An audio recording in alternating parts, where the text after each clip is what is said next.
Over the next several lectures, we're going to take a deeper dive into research design, starting right here with our research design in quantitative research. In this lecture, we're getting deeper into the issues around research design and quantitative methods, and we'll discuss the purpose of research design. We'll start off a little bit with some of the philosophy of science issues and move quickly into the purpose of quantitative methods. We're going to investigate controlling variance and some of the practices to help aid us in controlling variance in our research. And then we'll consider issues around quality in research, what makes a good research design. And we should consider this lecture will carry forward with us. So the issues of controlling variance and quality in research and quantitative research, they will carry forward into all of the quantitative methods as we get into some of the chapters on experimental design, quasi-experimental design, and non-experimental designs. The roots of our quantitative research are derived from positivism. It's a philosophical theory derived by French philosopher Auguste Comte.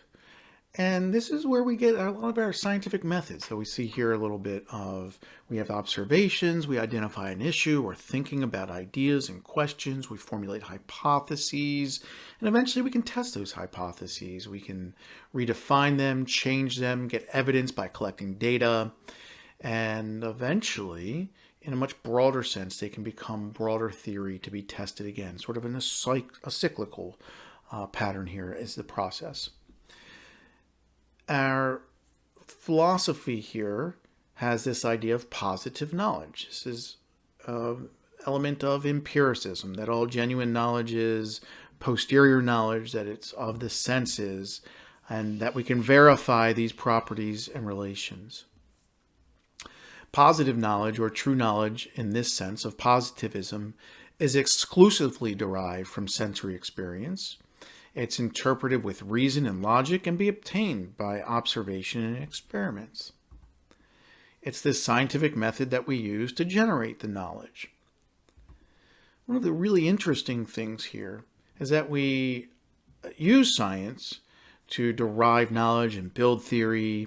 It's always being revised. So the method itself, we can think about it as the small scientific method that we often use in our research and developing research. We think of these ideas as our research. But also in the much broader sense, as research gets collected, we are always modifying science, whether it's in physics and you're going from a Newtonian view of physics to a Einsteinian view of physics, or whether or not you're developing ideas of heat energy from things like caloric, and that maybe heat acts a lot like a liquid, through mean kinetic energy.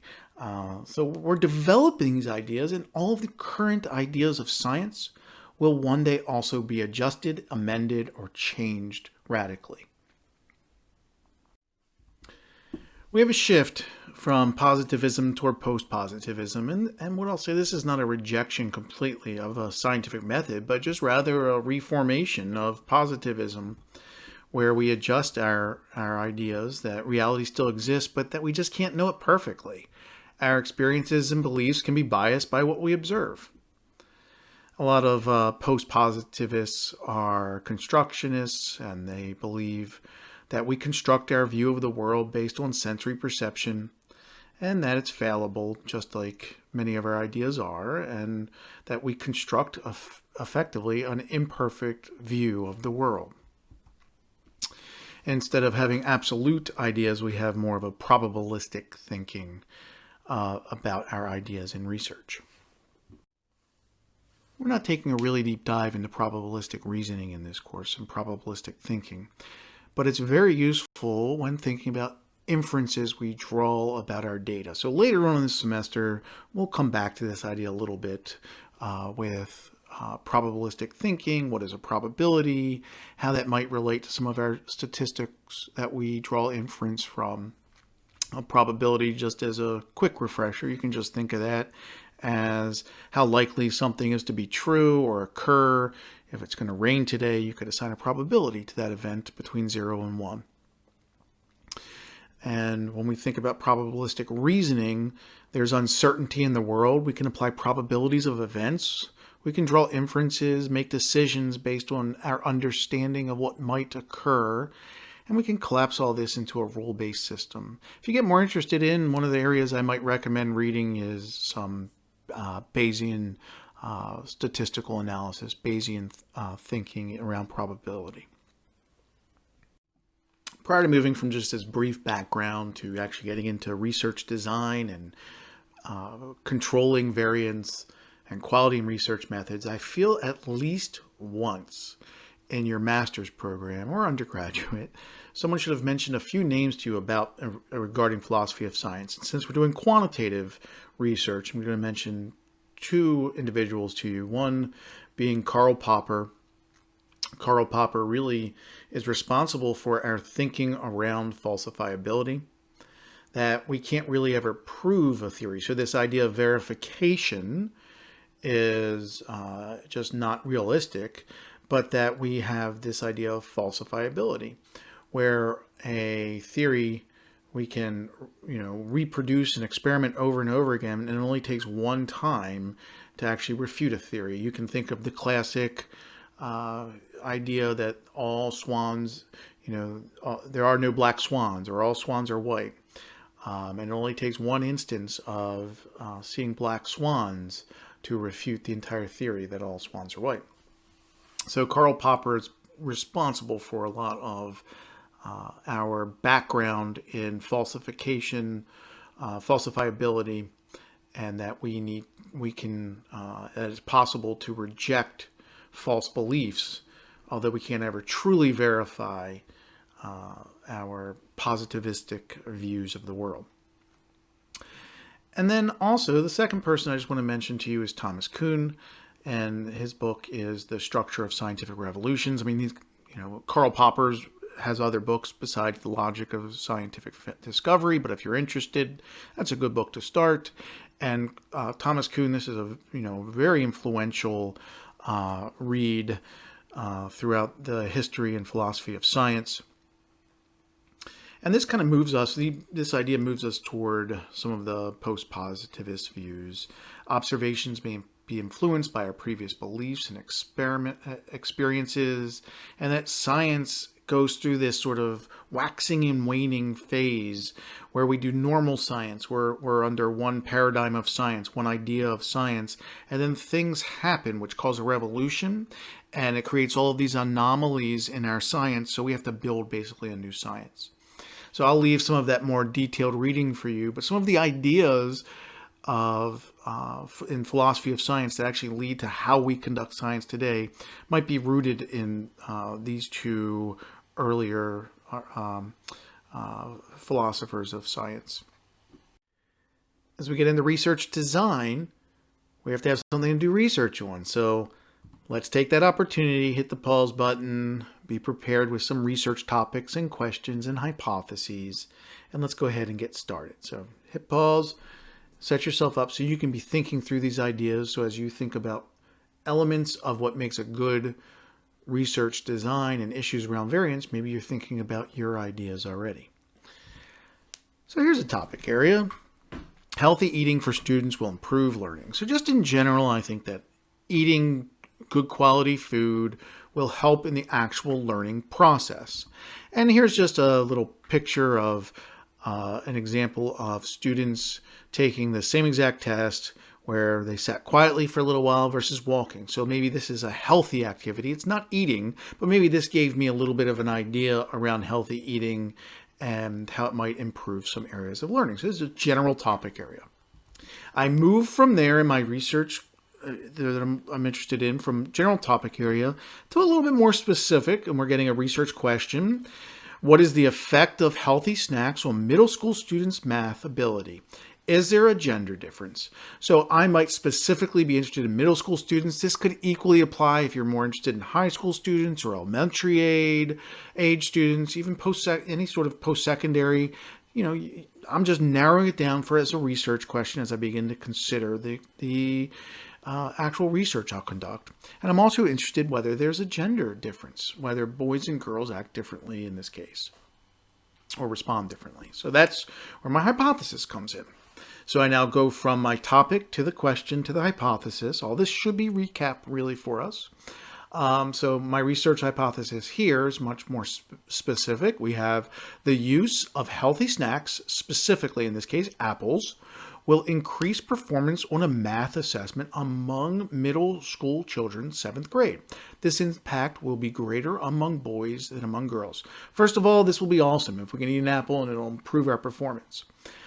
Second of all, there's this idea that maybe this healthy eating, that goes all the way back to my topic and through my research question, but now very specific. So I'm picking not just general healthy eating, but a specific snack, in this case is apples. So it'll be very interesting to be able to test this research. In doing so, I can then go from my research hypothesis to my statistical hypothesis. Remember, the null hypothesis is always that there's no difference. So we would say whether we have as a control group that they don't get any snack, or potentially even something that might be, more popular, chips or candy or something else. We can have different controls, but the general idea here is that there would be no difference in children's math ability. Whereas the alternative would be that students receiving healthy snacks, apples in this case, will have a significantly greater math ability score than those who do not. And I believe that girls' mean scores on math ability will be significantly greater than boys' mean scores. So I have my statistical hypothesis now laid out. And as you recall, we actually have to define what those variables are. My independent variable healthy snack is defined by apples. You might argue that something else would be better, and that's fine. We could either adjust the research, or you could take a secondary look at research, try and replicate the study with a different healthy snack. And then our dependent variable, our outcome in this case, is math ability. Now you can go all the way back to my research topic about learning and look at my research question, generic math ability. If you decided to do this research on reading ability or replicate it in a different area, that's fine. But here we have to define what our dependent variable is so we can get a tangible outcome. In this case, we're going to give a test or an assessment of mathematical ability. And I have a moderator effect. That is, I think there's going to be a difference. Even though I believe for both there's going to be improvement, I think there's going to be, in this case, that there'll be more improvement for girls than boys. So that's the basis of my research. I've laid all this out really before I've even really done any design work here. So our research design, let's have a plan. So the basic definition we're going to use here, it's a plan or strategy for conducting your research study. So we start off, we've got this idea, this hypothesis I pulled from a little earlier, our healthy snacks, apples, will increase performance and math ability. And we want to build around this. We want to answer this question. So we're going to design around this question for us. Specifically, more generally, when we think about research design, it's a blueprint for an experimentation. So have a plan. We're going to have a conceptual structure, a blueprint, which is going to give us the opportunity to conduct research with this structure in mind. Some things to consider as you're building this blueprint are things like, what is the data collection plan? How am I going to work with the participants? If I'm using students, for example, in 7th grade, I know there's going to be a lot of issues that I'm going to have to work with my IRB, my ethics and review boards. I need to be able to identify the participants. I have here generally middle school students, but what about specifically? I actually have to find middle school students or know of someone I can work with to help me find 7th grade students. Perhaps I might have to adjust. If I can't get 7th grade students, perhaps I need to adjust and get 9th grade students. So this is all part of my design. Who are these students? Why am I getting them? How do I collect my data? Instrumentation, preparing for data collection.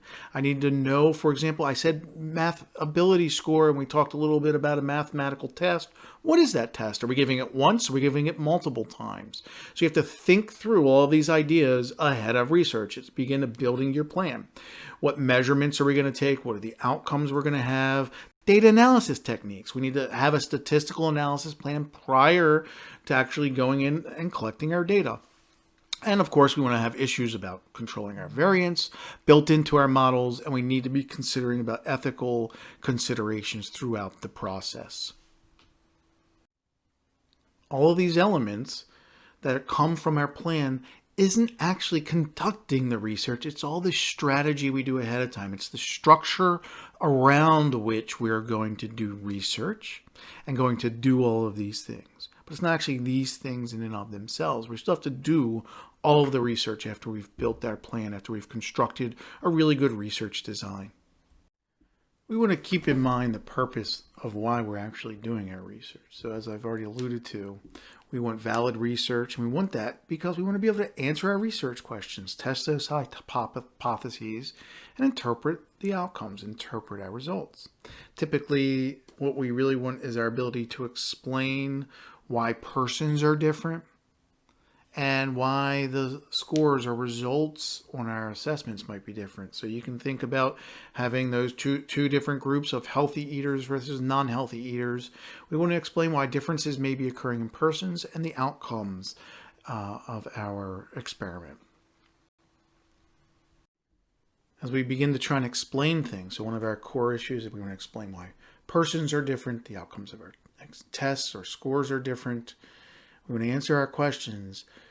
We can see experimentation as an issue of controlling variance. We want to be able to control variance so that we can bring clarity to the phenomenon we're interested in.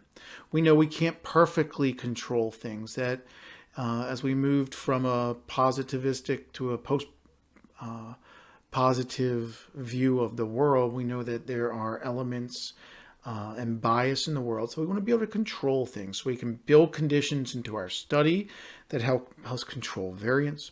We can eliminate or limit or explain away other variables that might influence our findings. It's not intended to be perfect, but we can reduce away other explanations so that we can get the explanations about the phenomena we're interested in. So the entire reason that we're doing research, quantitative research, is we're building designs, both experimental and non-experimental, that answer our questions and control variance.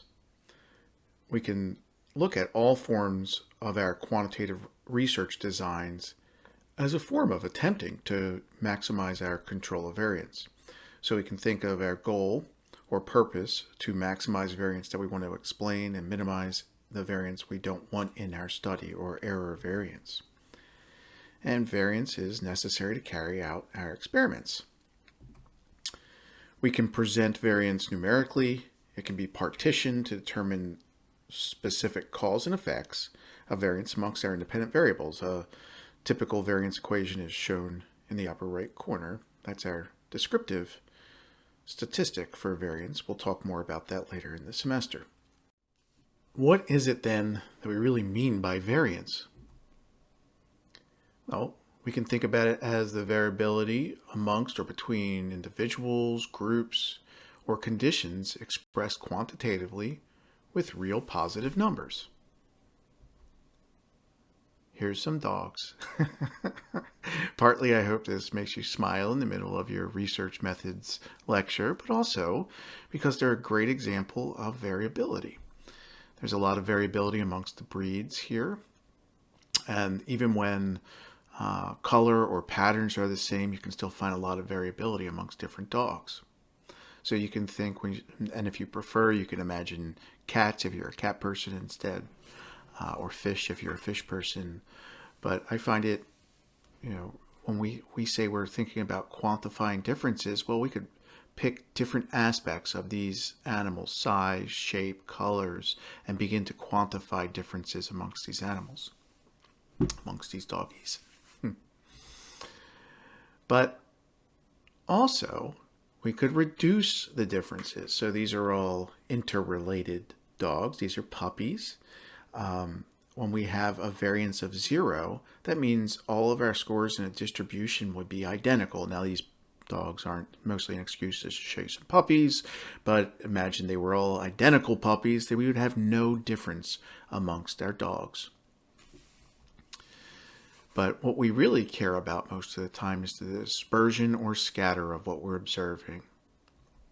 And statistically, though, we still usually want to talk about a measure of spread. This is just one measure, the measure of variance, which we'll learn more about in descriptive statistics. But also, when we think about variance, we're going to be thinking about compartmentalizing and partitioning variance. So hopefully this gives you sort of the intuitions about what we mean when we're talking about variance of our data in research. As we're building up those intuitions around what variance is, we also want to begin to think for our experiments, why do things vary? So of course, this is one of our pause opportunities. Here's my research hypothesis, slightly truncated, about healthy snacks and improvement in performance on a test. You should get your research hypothesis or question or ideas here so that you can be thoughtful right now about, instead of about my ideas, about ideas that are more interesting to you. So before you really get into your design, one of the things that's very useful to do is just think about why a variable might vary. So what is it about healthy snacks that varies? What is it about the assessments that could vary? So things that you know, that you speculated or suspect. This is not the time to be naive or modest as a researcher. This is sort of your pre-research. Instead, you chose the topic. You should be thoughtful and also suspicious. You should be thinking of things that might occur, why they might not. So for example, here I might think, if I'm going to be giving apples, healthy food, what's the counter to that? What is unhealthy? What if I introduce a lot of sugar to the experiment? Could that have an impact? Could it have a direct impact in time, or could it have an impact in time an hour later? So I may have to be thoughtful also about what I put in as control groups and what I put in as alternatives to healthy snacks. We can think about gathering, more formally, we start to think about the sources of variation here. So for me, I might think about formal sources as those things that I can control experimentally, and those things that are sort of going to be what we'll call error and fluctuation in our data. We're going to think about these formally stated sources of variance as partitioning the variance. Before I get into that, I just want to say here, as I think about the beginning pieces of research, things of elements of an experiment that could fluctuate, I really think about this as generating really good arguments of why something might happen.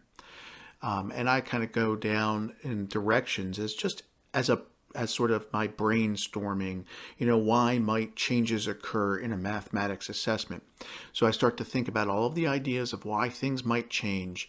And then I think all of the ideas of why things might change based on giving a snack and also a healthy snack. So the sugar could cause a reaction, perhaps chips have an unseen consequence if I give those. So I'm going to be thoughtful about that. I'm also going to think about the contrary. Even though I believe something might occur by providing a healthy snack, what else could happen? Or what else could happen by providing any of these snacks, like people getting tired and taking a nap because they ate too much sugar, or getting excited in the short term. So that's part of just kind of being thoughtful up front and thinking about why a variable might vary. So as we think about the sources of error, how we might separate, or what we call partitioning error, we don't have to think up every possible idiosyncratic source of variance. Instead, let's just think about partitioning our data into sources of variance, things that we can control and things that we can't control. So we have explained variance in our data, which is attributed typically to the variables of interest. We have an independent variable. Sometimes you'll hear this in certain methods called a fixed variance or between group variance. We'll get more into parsing out, separating out this type of variance later on when we get into inferential statistics. But for now, we can just consider explained variances, or things we can explain through the experimental process. We either have control over the independent variable or we are observing the independent variable, but we can use that to help explain or attribute as the variable to as our primary interest as a measure of variability, to the extent to which the sources differ for each group. Like you can think about the dogs from the previous idea about variation. Unexplained variance Well, these are unexplained by variables of interest. They usually called error variance, random variance. Sometimes you see this called within variance. I'm a little cautious on that. That's analysis of variance terms we'll learn later in the semester. But you can think about these are all of the types of variance that we can't explain, that are unaccounted for in our model. So we assume that they're due to error. So variance within our comparison groups are within each group is the variance that people naturally take on. So that's variation within, or variation error as an error term. It's not our primary interest. So just to note, this kind of area that I have highlighted here in purple, this overlapping. So our independent variable overlaps with our dependent variable. The independent variable is in red, and the dependent variable here is in blue, and that overlap is supposed to be a little purplish. Well, the independent variable has its variance, and the dependent variable has its own variance. So if independent variables are our groups or conditions, the amount of variance that we can control here is that overlap. That's the amount of variance that we can explain, is the amount of overlap the independent variable has with the dependent variable. All things unexplained about a dependent variable are here in blue. So sometimes our experiments control a lot, and sometimes they explain a lot about our outcome measures, and sometimes they only explain a little bit. So if our overlap here in purple is everything we could control and everything that the independent variable accounted for, then we sometimes think that unaccounted for or unexplained or error variance is everything else that we could not control. But be careful with that, because it's both things that are what we consider a combination of error sources, but they also are things that were uncontrolled. Not necessarily that we couldn't control, but they could have been fixed or set somehow through different procedures in our study. So be careful. Sometimes there is bias and confounding variables entangled with our error. These are unwanted variation sort of threatens the validity of our experiment. So our goal really is to maximize the variance explained and minimize that error variance. So here, perhaps we could find a way by adding groups or doing something else with our independent variable, and maybe we could increase the amount of variable that we explained. Now that purple is much greater area, and we've decreased the unexplained variance in our research. Just as a point of clarity here, when we're talking about unexplained variance, we're not talking about different types and sources of unexplained variance. When we say fixed variance and experimental variance, those are synonyms, just like error variance and random variance are going to be synonyms for now. So we're describing an unexplained variance, that this is error, but we sometimes call it random. Part of the reasoning is because with random variance, it can be that combination, again, of chance factors and confounding variables. But our explained variance we call fixed variances through the tradition of analysis of variance and differences of groups. We'll also see how, when we get into a little inferential statistics, our overview of that also includes regression models and other models and types of experiments as well. Before we go into some of the procedures of controlling variance, let's just take an overview of this idea. So some of the differences as we go through some of the chapters, the next several chapters for experimental, quasi-experimental, and non-experimental approaches, we'll see that a lot of the differences are the degree to which we can control variance. In controlling variance in research, each study is really designed to maximize the experimental variance, the variance that we know is that we want to attribute to our independent variables, control extraneous variables that could influence our experiment, and minimize any error in our model. So in maximizing experimental variance, it's often necessary to carry out our experiment so that the levels of our independent variable are very different from each other.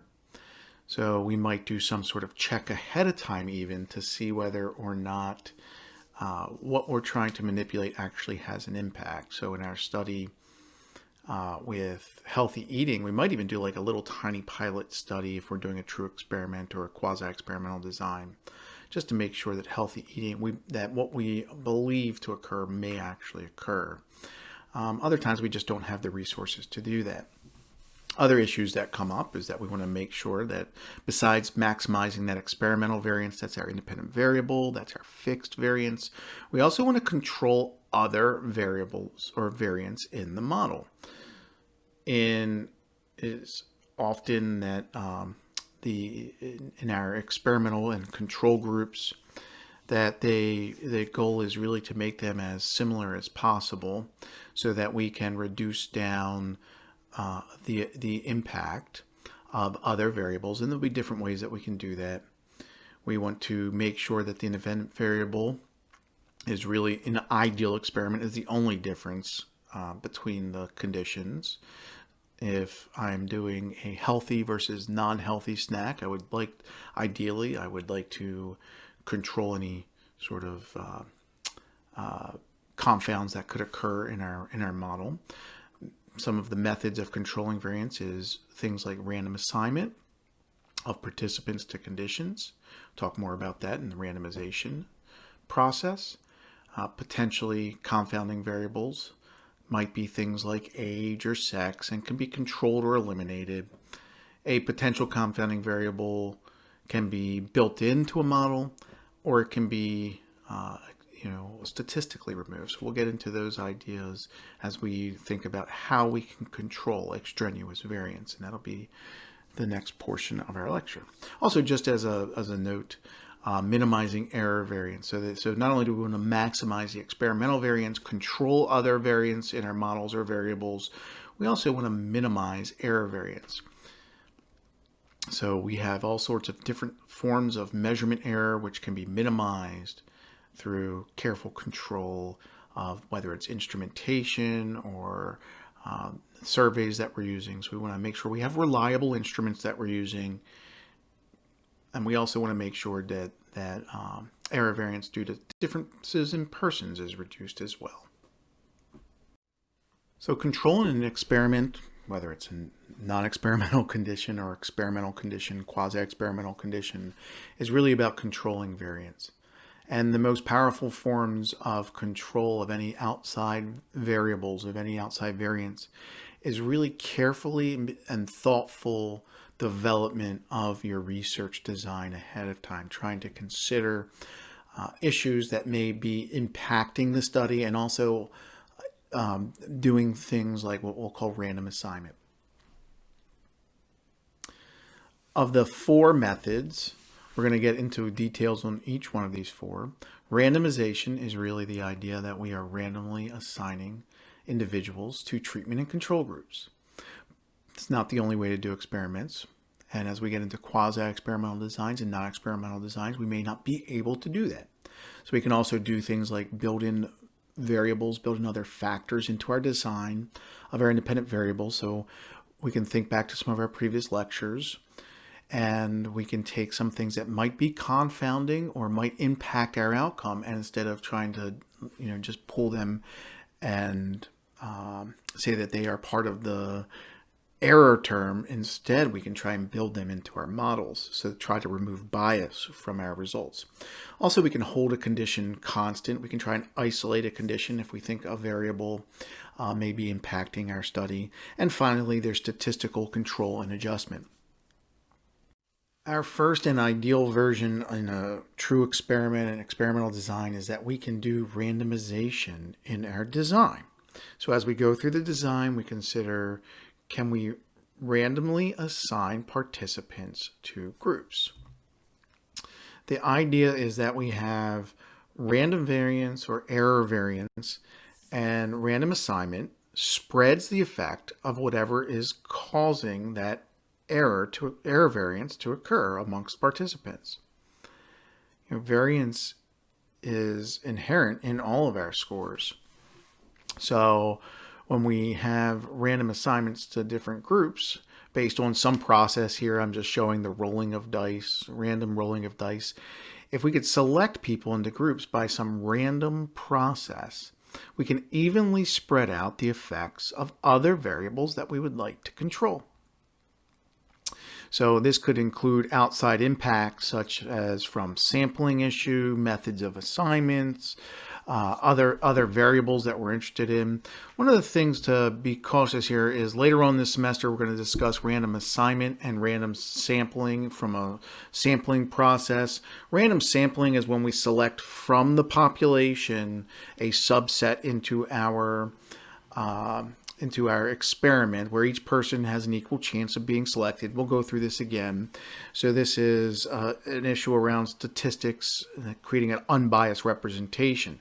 Random assignment to conditions is about control of the variance so that we can spread out all of those effects that are causing variation evenly, so that if there's differences that are due to another variable, they should be equally assigned. And this is especially true when we have a large enough sample. Here we'll just give an example of randomization similar to the example you have in your book. So I'm going to be using my example of healthy snacks with studying different types of snacks and my research hypothesis that healthy snacks, apples in this case, will increase performance on math assessment, our performance on our outcome. You should take this as a pause opportunity and think about, could you build a research design similar for some of your research hypotheses or research questions you're asking? So in this case, I have 3 conditions. I could have more, I could have 2, I could have 5, but in this case we've selected 3 conditions. There's a condition with no snack. I put a little frowny face in there. We still have to consider that there could be an impact of having no snack. The healthy snack here is going to be represented by apples. We've selected apples. Remember, we actually have to operationally define this at some point. If you had picked bananas or you had picked some other sort of healthy snack category besides fruits or vegetables, that could be okay too. And maybe that could even be designed in here as another condition. And then finally, I selected chips as opposed to when I was considering chocolate bars because of the sugar impact. I decided not to try and remove that for now from the study. If I have another condition, maybe I have carrots as condition 4 and chocolate as condition 5. But for now, I have 3 conditions. Individuals are randomly assigned to groups. So through some random process, it could be Excel, I could use a random generator, it could be dice, it could be a selection process to randomly assign individuals to each one of the 3 categories. In this case, we're going to hold the teacher constant. So the teacher is the same in each 3 of these groups. So we can think about 7th graders all having the same teacher, all having the same curriculum, and the difference should be the snack that they get during their school, at least during this class. And then we're going to check, is there a change in performance on their math test? So this is our outcome measure. Our dependent variable is what we'd like to see if the independent variable, trying to control through random assignment, the independent variable of no snack, apples versus chips. So difference in type of snack as our independent variable. Healthy snacks is our goal, but the difference amongst those snacks are our independent variable, and our outcome we're trying to impact is the performance on a math test. Now this experiment is kind of like a one-shot experiment. It'd be during that class, maybe we have a little introduction to a topic, they have a little snack or no snack, and then they take the test. There's other designs that we'll build into, and we'll get into those as we get into some of our other types of designs in experimental and quasi-experimental and non-experimental research. Beyond just randomization, we can also build in new factors into our model. So we have an extraneous variable we can control by building it right into the experimental design itself. So here I have a building. You want to add more house. You want to add more conditions. You're going to add more into your experimental design.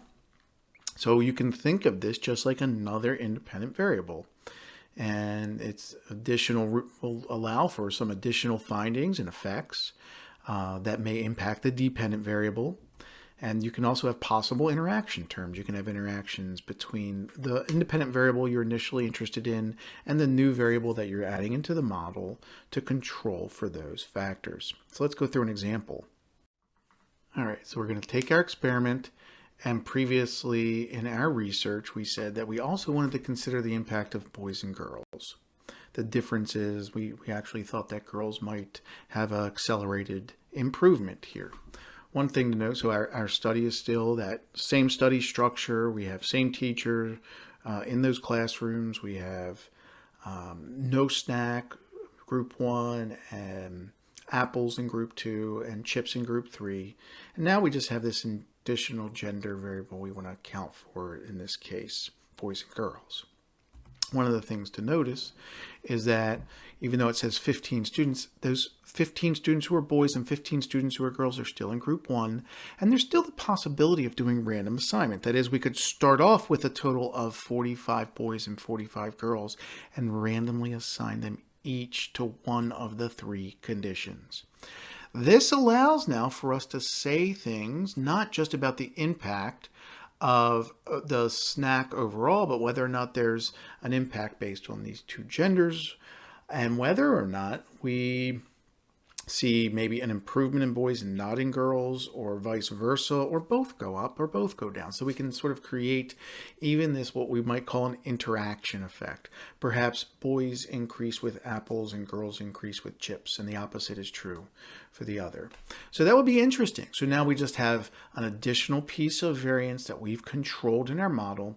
Instead of trying to randomly distribute it, which is fine, we also can try and control for it, especially if it's meaningful to us in our research. If you're following along also with the textbook example, just to note, they use like low and high ability instead of boys and girls. Instead of gender, they use ability. So this is very similar to the example of your text if you need a second example to help you work through some of your ideas. So I'll just come back to on our partitioning variance idea. When we had our dependent variable, now we can name this dependent variable. It's our math test.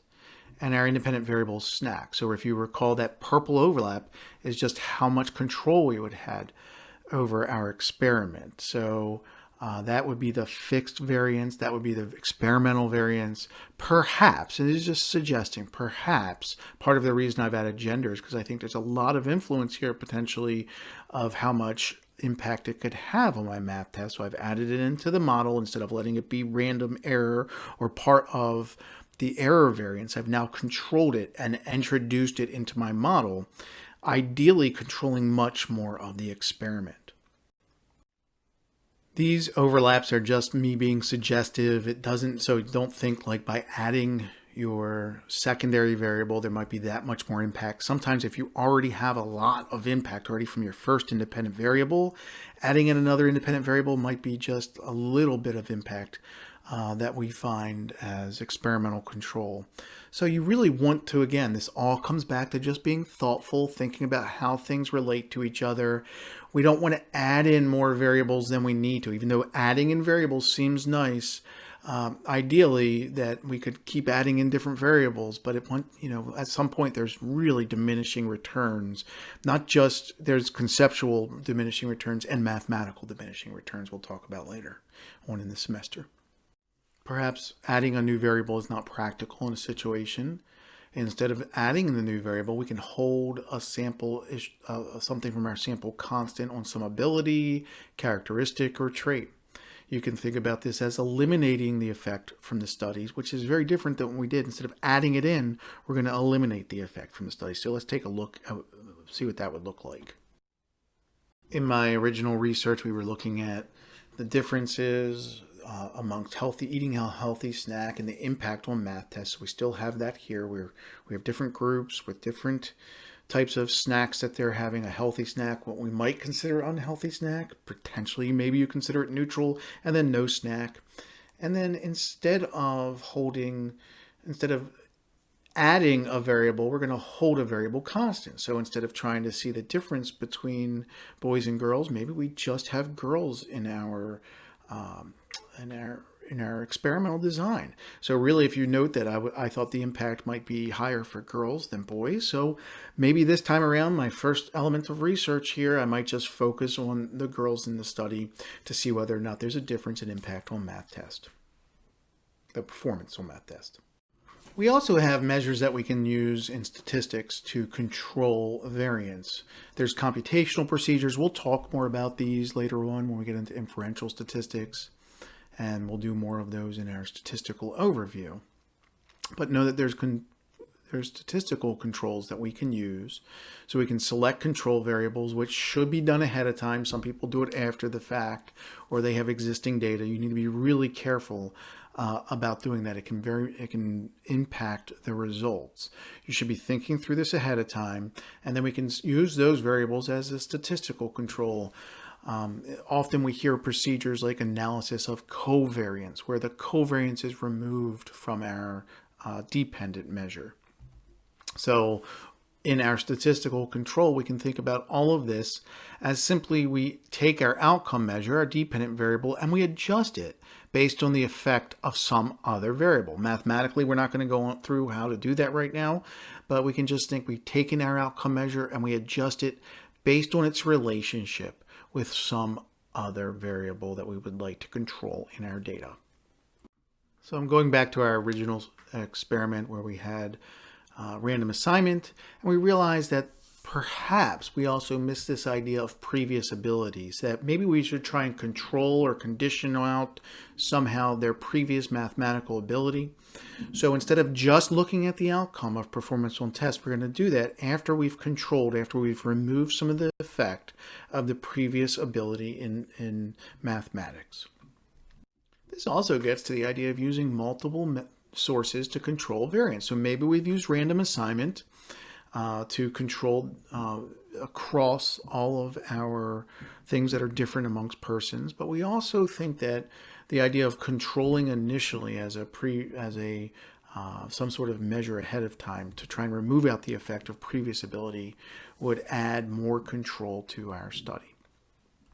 This is an imperfect example, just kind of give you an idea of what happens. So we have a dependent variable. It has a distribution of scores, our math tests. We add in a control variable, some prior ability, and this sort of removes, in this case, we're going to say potentially, it removes some of the impact of the test. And then we can still see the relationships between snacks and tests, but the idea is that we're removing part of the variation that's due to math tests, the performance on the math test, through controlling it through a previous ability. Now, be cautious in thinking that every time you control, you're removing. Sometimes you can actually enhance an effect by using a control variable, and sometimes it diminishes an impact.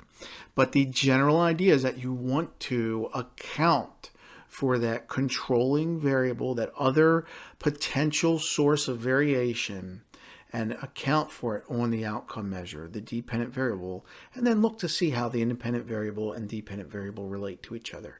So in this case, trying to remove an impact of previous ability in math, we might still want to see how the relationship of healthy snacks and types of snacks are on our outcome performance on a math test. There are a lot of characteristics that we've discussed already. Some of them are already the characteristics of good research design. For example, we've talked about bias in experimentation. Good research really reduces bias. We want to make sure we have fair, unbiased comparison amongst our groups because we want to attribute the results to the independent variable we care about. So if something else is influencing it, so for example, if we had all boys in one group and all girls in another group, we'd never be able to parse out the information between boys and girls. In the example we used with ability, if you had all individuals with a high ability that were in one class and not and lower ability in another class, then ability could easily impact our study. So you want to make sure that you do what you can to reduce the bias in the system so that you really can attribute the outcomes as much as possible to what you're interested in, which are typically your independent variables.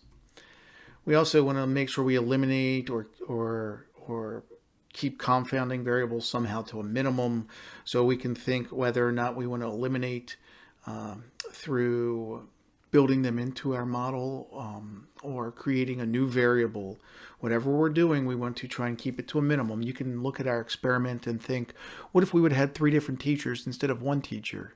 And in quasi-experimental and non-experimental research, that's going to happen for us. So we need to think about how that impacts the study and what we might want to do to try and design a best case scenario, given that we might have three different teachers, one in each one of those different snacking categories. How might we try to reduce the impact of teacher ability or teacher effectiveness? Our confounding variables are typically more of our independent variables. Maybe we've added in a new variable to try and control, whereas our extraneous variables are things that could impact the study that might be more difficult to account for. We can build other designs. We'll see later on in the next couple of weeks about pre and post test designs or statistical measures that we use to try and remove the impacts of those extraneous variables. So good research considers confounding issues. That is, potentially maybe we have two independent variables we're interested in, and how can we parse those out and separate out the effects, versus other types of variables that can creep in that are extraneous to what we're trying to prove or demonstrate through our independent variables, that we want to find a way to control those. Good research models that in ahead of time. And then finally, we want to be able to have statistical precision. This is going to be about effect sizes. We'll have that brief descriptive and inferential statistics later on this semester. We're going to talk about the statistical precision to be able to support our hypothesis. Do we have a large effect? Do we have a small effect? We can model those things into good research, often just by increasing things like sample size. Now, we can't always increase sample size. There are other ways to control an effect. So we might try and think through in our good research design, how can we make the effect between groups larger? So in our example, perhaps that no snack category is a more extreme effect than comparing two groups that would just have two different types of snacks. So these are different types of good research design and characteristics that we try to put into all of our research. This doesn't matter whether we're doing experimental, non-experimental research, or quasi-experimental design research. We're at least thinking through these ideas and how we should try and attempt to maximize our control. In managing these things, ideally we're using randomization to remove bias. We're considering our confounding variables, and if we have two or more independent variables, how they might relate to each other. With our control variables, we really don't want necessarily the impact of those extraneous variables in our model, so how can we remove those effects? And finally, how can we reducing the variance? We're talking about minimizing error or random variance, the errors of measurement in our model, so that we can have good quality research designs and good quality outcomes. Just a quick recap for you. We explored a little bit about the roots of positivism and post-positivism as an extension of positivism in research design and how that impacted the scientific method. We explored the purpose of research, which is to answer our questions, but also control variance. Most of our research designs and the differences amongst them are going to be about controlling variance. We explored different mechanisms to do that and discussed a little bit about quality in research, which we've really been doing all along. The next few lectures are really going to focus in on experimental, quasi-experimental, and non-experimental research. And one of the things we're going to see is that often these are a difference in degree of control in our experimentation and the types of designs we can build. So we'll begin with experimental design research in our next lecture.